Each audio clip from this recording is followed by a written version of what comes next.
Watch a video of a university professor talking about the latest trends, do's, and don'ts regarding social media.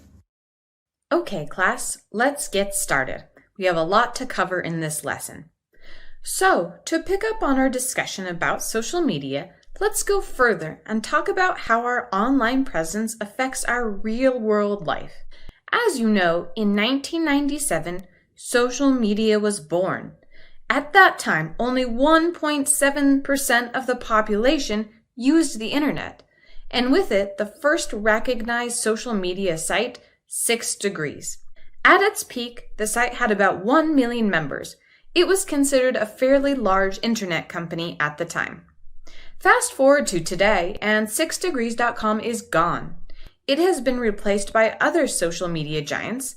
The most prominent of them is Facebook, with almost 2.5 billion users, though their membership has been declining in the past couple years.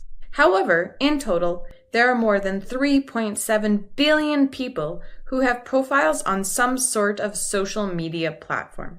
The latest statistics reveal that people who are active on social media spend an average of 2 hours and 3 minutes per day on one or more of the platforms. What does that mean for businesses? Well, to begin with, it means that employees are most likely spending time on social media at work, whether on company or personal devices.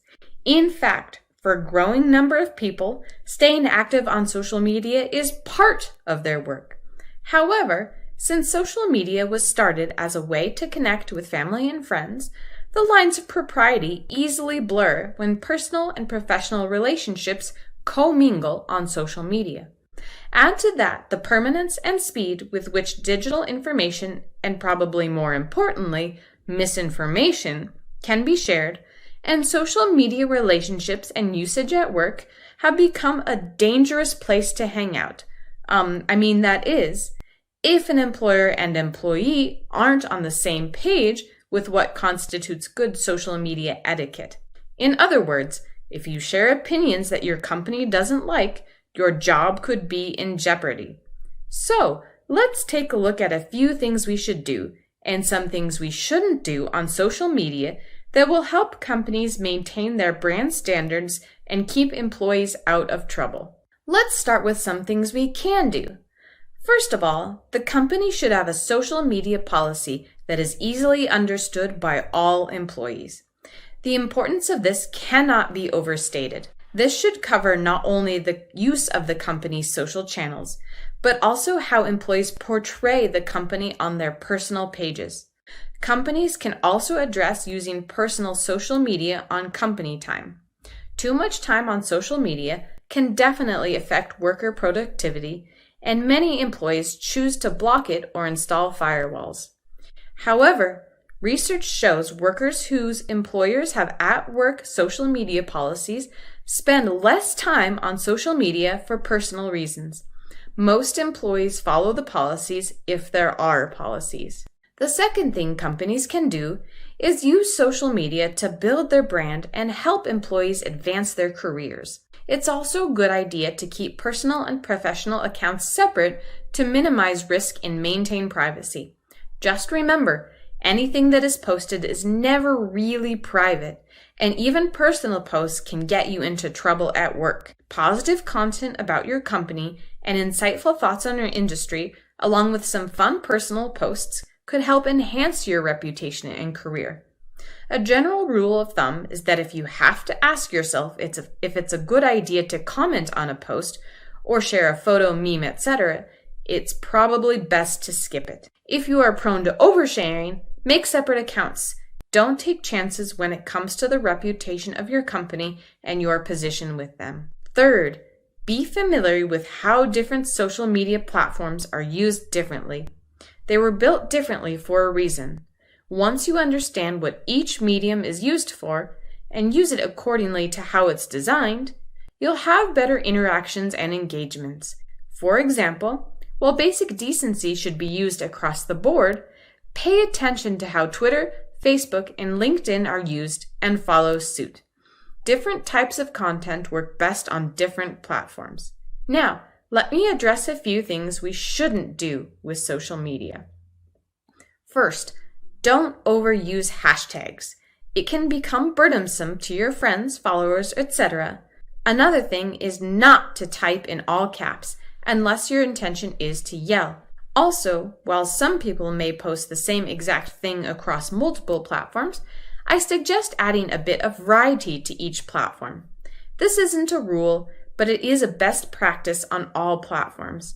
Your message and your brand will become diluted, and even your family will tire of incessant posting about the same thing over and over again, and will soon start ignoring all your posts.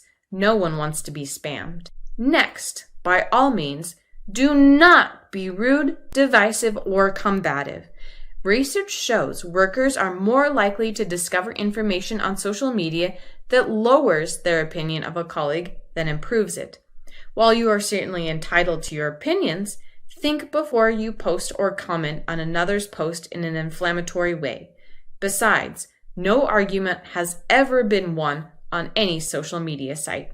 Third, do not embarrass or take advantage of your employer. A workplace social media policy should clearly prohibit disclosing confidential company information. It is also not the place to vent or rant about how much you hate your job, your boss, or your coworkers. This is simply disrespectful. Just like in real life, take your grievances to the source, not social media, where it's viewed more as gossip than a legitimate complaint. Keep in mind as well that social media can be the ultimate web of deceit. Expect that if your social activity shows you have been dishonest or disloyal, you are subject to termination, which may also lead to having a difficult time finding another job.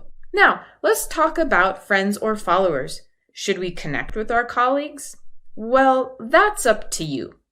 Every company executive, manager, or colleague will have an opinion on whether they should friend one another on social media.